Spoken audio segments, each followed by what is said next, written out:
Pour moi, le point fort d'une application, c'est de pouvoir interagir avec les utilisateurs. Là, par exemple, je suis dans la partie discussion et ici, il y a plusieurs discussions. Si par exemple, je clique sur une discussion, là, il y a le message et puis en bas, il y a des réponses. Si je descends un peu, ici, je peux ajouter une réponse. En fait, cela veut dire que je viens de persister une information dans la base de données. En fait, c'est le principe même d'une application. C'est de pouvoir en fait persister des données afin de les afficher dans l'application par la suite. C'est-à-dire, c'est de pouvoir interagir avec ses utilisateurs. Donc, ce qu'on va voir aujourd'hui, c'est la création d'une base de données. Moi, là, j'utilise PHP-MyAdmin pour créer une base de données, ou bien tu peux le créer via le terminal avec MySQL, ou tu peux aussi le créer avec un logiciel tierce. Je vais créer une base de données qui s'appellera blog. Alors ici, je serais tenté de créer des tables à la main. Mais ce n'est pas du tout une très bonne idée. Parce qu'en fait, Laravel nous permet de créer directement des tables avec des classes. Si là, j'ouvre le terminal et que je tape PHP Artisan, là, je regarde les commandes. Alors ici, on a la famille Migrate. En fait, ici, la famille Migrate permet de gérer tout ce qui est base de données. On peut taper la commande PHP Artisan Migrate, suivi de 2 points, et là, on met des options. Par exemple, là, il y a Fresh qui permet de supprimer des tables et de recréer des tables. Il y a ici Statut qui permet de connaître les migrations qu'on a créées, et ainsi de suite. Alors, pour voir où se trouvent les migrations, ici, on a le dossier database. Si je regarde à l'intérieur, il y a 3 dossiers. Mais nous, ce qui nous intéresse, c'est le dossier migration. Et puis à l'intérieur, il y a 2 fichiers. Et si je rentre dans le premier fichier, alors ici, il y a 2 méthodes. La méthode up ainsi que la méthode down. La méthode down permet de supprimer une table dans la base de données. La méthode up permet de créer ici une table ou bien une colonne dans la base de données. Alors, et ici à l'intérieur, si on regarde bien, d'abord ici Laravel a utilisé un objet qui s'appelle table, qui permet justement de créer une colonne dans la base de données. Et là, il utilise plusieurs méthodes différentes. Et puis, il fait appel à la méthode incrémente et il met comme valeur ID, ici comme nom de la colonne. En fait, là, il va créer une colonne et qui sera en fait en primary. Et comme il est en primary, en fait, à chaque fois qu'on va enregistrer des données dans cette table users, parce que ici, la table va s'appeler users, qui va être créée. Ici, en fait, chaque enregistrement sera incrémenté de 1. Par exemple, le premier enregistrement aura comme ID 1, le deuxième ID 2, etc. Normalement, ça, tu as déjà l'habitude de créer ce genre de champ. Et puis, il y a une autre colonne, et là, avec la méthode string. String, en fait, permet de créer une colonne de type varchar. Et comme valeur, ici, c'est name. Du coup, on va créer une colonne qui portera comme nom name, qui sera de type varchar. Et là encore, il y a une autre colonne de type string, mais qui va contenir l'adresse email des utilisateurs. Et là, il a mis aussi un paramètre unique. En fait, unique veut dire que MySQL, parce que ici, je vais utiliser MySQL, n'a pas le droit de créer 2 fois un enregistrement qui a la même adresse email. Et oui, parce que si un utilisateur s'enregistre avec une adresse email, il ne faudrait pas qu'un autre utilisateur s'enregistre avec la même adresse email. Ça serait vraiment embêtant. Du coup, là, on dit directement à MySQL de ne pas autoriser ici les champs email qui a la même valeur. Et puis, on trouve une autre colonne qui a été rajoutée dans la version 5.7 de Laravel, ici comme méthode timestamp, qui permet tout simplement de créer une colonne de type date, timestamp, et qui aura comme nom email verified at. En fait, celui-ci permet de valider un utilisateur. Dès qu'un utilisateur validera son compte, confirmera son compte, ici le champ aura directement la date de la validation de son compte. Et là, il m'a mis en paramètre ici nullable, qui veut dire que cet champ accepte des valeurs nulles. Cela veut dire en fait tout simplement, dès que je vais créer un utilisateur, ici comme valeur ça sera nul par défaut. Et dès que ici par exemple l'utilisateur que j'aurai créé va valider son compte, Ici, ce champ aura directement la date de la validation de son compte. Et puis, on retrouve encore ici le champ de type string comme valeur password qui permet de contenir le mot de passe de l'utilisateur. Et là, il y a aussi notre colonne qui aura pour nom remember token qui va contenir en fait une sorte de hash qui permet en fait de chiffrer la connexion d'un utilisateur, la session d'un utilisateur. Et puis là, il y a la méthode timestamps. En fait, cette méthode permet de créer deux colonnes. Il y aura la colonne created@, qui aura la date de la création d'un utilisateur, et la colonne updated@, qui aura en fait, à chaque fois qu'un utilisateur, par exemple, va mettre à jour son mot de passe, updated@ va directement être mise à jour par rapport à la date de la mise à jour de son mot de passe, ainsi de suite. Voilà. Et puis là, il y a encore une autre classe, un autre fichier, que là, on ne va pas y toucher en fait. C'est sans importance pour l'instant. Maintenant, disons que j'ai envie de créer ici la migration users, ici la table users dans la base de données, ainsi que la migration password reset. D'ailleurs, ici, tu as peut-être pu le constater que là, ici, les tables sont au pluriel, users et password reset. En fait, c'est normal parce que Laravel utilise une convention. Alors, je ne vais pas détailler cette convention pour l'instant, on verra ça plus tard avec la partie modèle, mais disons juste que c'est une convention qui nous sera très utile, mais ce n'est pas obligatoire de respecter cette convention, on peut en fait passer outre. Alors, si par exemple tu as envie de créer ici des migrations, on va d'abord configurer la base de données. Et pour configurer la base de données, ici tu as le fichier .env. Si on rentre à l'intérieur, ici en fait, ce fichier s'appelle le fichier d'environnement. Alors, soit je vais appeler le fichier .env ou bien le fichier d'environnement. Alors, à l'intérieur, on va mettre tout ce qui est clé et valeur, tout ce qui est mot de passe. Ici, par exemple, c'est un mot de passe qui est haché. Et également, tout ce qui est configuration pour notre application. Là, par exemple, il y a la configuration pour MySQL. Ici, il y a par exemple le paramètre qui porte le nom DB connexion et par défaut, il y a MySQL. Ici, ça veut dire que j'utilise MySQL pour me connecter à la base de données. J'utilise la base de données de MySQL. Et là, il y a le host. Ici, le host porte tout simplement l'adresse IP de la machine en local. Et ici, il y a le port, qui est par défaut le port de MySQL. Et c'est ici qu'on va juste toucher. Ici, comme nom de la base de données, par défaut, ici, Laravel a mis Homestead. En fait, Homestead, c'est un logiciel qui permet en fait de créer un environnement web très complet dans sa machine. En fait, ça permet vraiment de simuler comme une machine en production. Mais moi, j'utilise Laravel Valley, du coup, ça me suffit largement. Mais si ça t'intéresse, tu es sur Windows, Mac ou Linux, tu peux utiliser Homestead. Comme ça, tu auras en fait une configuration qui va vraiment ressembler à la configuration que tu auras quand tu seras en production. Et nous, ici, la base de données que j'ai créée s'appelle blog. Je mets donc ici blog.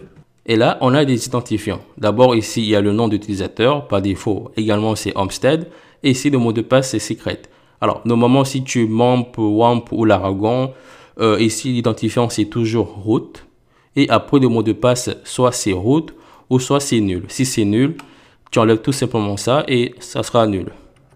Alors, moi, ici, j'ai créé un utilisateur qui s'appelle Homestead. Si là, je vais dans la base de données et je regarde ici les privilèges. Alors, ici, j'ai l'utilisateur root que, en fait, j'ai désactivé via le terminal. En fait, pour me connecter via ici MySQL en root, je suis obligé d'utiliser sudo, puis MySQL. Et là, je tape mon mot de passe. Et puis, je me connecte directement ici à MySQL. Mais je ne peux pas utiliser ici en route parce qu'en fait, je l'ai désactivé. D'ailleurs, quand on est aussi en production, normalement, l'utilisateur root, on doit aussi le désactiver. Mais par contre, j'ai créé un autre utilisateur qui s'appelle Homestead et qui a aussi mot de passe secret. En fait, c'est pour ne pas me prendre la tête. Comme je suis un grand flemmard, dès que je crée une application Laravel, ici, directement, le nom de l'utilisateur, ça sera directement Homestead et le mot de passe, ça sera secret. Voilà, c'est juste pour ne pas me prendre la tête. Je retourne ici dans blog. Alors, là, normalement, on est bon. On a ici le nom de la base de données qui s'appelle blog. Et ici, on a des identifiants pour se connecter à la base de données. Alors, si je retourne ici, maintenant, j'ai envie de migrer la base de données. Ici, en fait, j'ai envie de migrer ici des tables, ici, vers ici la base de données. Et pour ce faire, il faut encore taper PHP artisan et tout simplement la commande migrate. Et si je fais comme ça, j'ai une erreur. Parce qu'en fait, j'utilise la version MySQL de MariaDB. Peut-être que chez toi, tu n'auras pas cette erreur parce que tu utiliseras la version MySQL d'Oracle et non pas celle de MariaDB. En fait, MariaDB, c'est une version de MySQL, mais en open source. Alors, je copie cette ligne et puis je vais le coller sur Google. Et là, je clique sur le lien de Laravel News. Et là, ça nous explique pourquoi en fait. Et ici, ça nous donne la solution. Il nous dit d'aller dans les fichiers App Service Provider et de coller tout simplement ça dans la méthode de démarrage, la méthode boot. Alors, pour trouver ce fichier-là, il faut aller ici dans App, dans le dossier App. Ici, j'ai le dossier Providers. Et à l'intérieur, ici en premier, on retrouve le fichier App Service Provider. Et là, dans la méthode de démarrage, c'est là qu'on va mettre ce qu'il y a ici. Là, je copie ça, j'enlève le commentaire et je colle. Et puis, il suffit également de importer ici de namespace. Alors, si tu utilises un IDE comme moi, tu peux juste ici l'importer grâce à l'IDE. Voilà. Et là, ici, ça m'a directement importé le namespace. Ou sinon, tu peux faire du copier-coller et tu le colles directement en haut. Alors, là, on est bon. Mais si je reviens ici et que j'actualise, là, il m'a créé deux tables.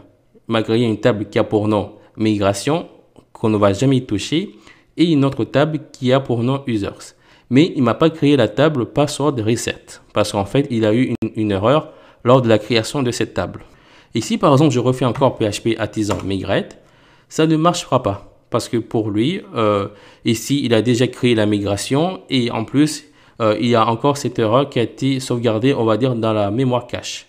La solution est de dire à Laravel de me resupprimer tout ça et de me recréer ici les migrations. Pour cela, on tape encore PHP artisan migrate, 2 points, et là, on met fresh. Et si je fais comme ça, il me supprime ici les tables et il me recrée les tables.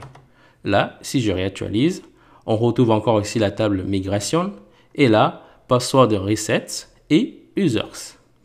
Et si je rentre dans la table users, on a ici la colonne ID, qui est ici, ID, qui est une colonne de type primary.